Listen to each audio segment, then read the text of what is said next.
I just went in for the normal physical that you have with your, pediatrician, and when they do the tests where you bend over and they run their thumb down your spine, they're always testing for scoliosis, and they noticed that I had some curvature. So we started monitoring it from a very young age until I actually ultimately had the surgery.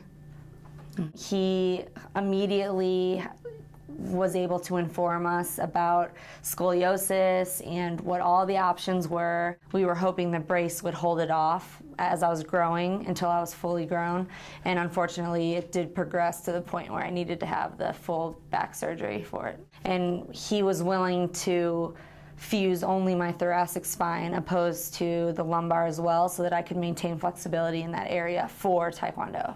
The recovery time from the surgery was long. When you're 13 years old, 1 year to 2 years seems daunting. It sounds like forever.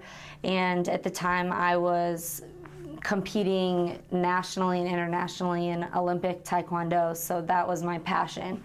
And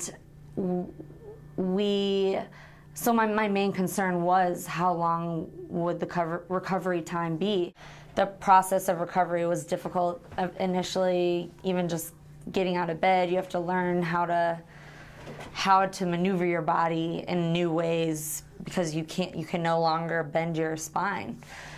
So for me, it was difficult in the first few months. I was allowed to go back to training in steps, and in the meantime, I would still go to training and watch and keep my mental game at the right level.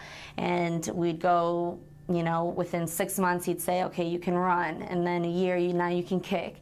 And because it's a full contact sport, it was 2 years before I could go back to full competition, but training in the interim was allowed. So the recovery time, once you get past that first couple months where you're experiencing pain, it's not so bad in retrospect. As long as you're passionate about what you're doing, the recovery in retrospect doesn't seem so bad. But at the time, it feels like a long... When you're 13 and someone says you can't do what you love for 2 years, it sounds scary, but if you're passionate about what you're doing and kind of stay in the game mentally and just go back to training, I've just developed a rapport with him where I trust him 100%, and for me it's just all about having faith in your doctor, because you're really putting everything in their hands. Anything that you guys would want to do a shot of? Yeah, like we can pick out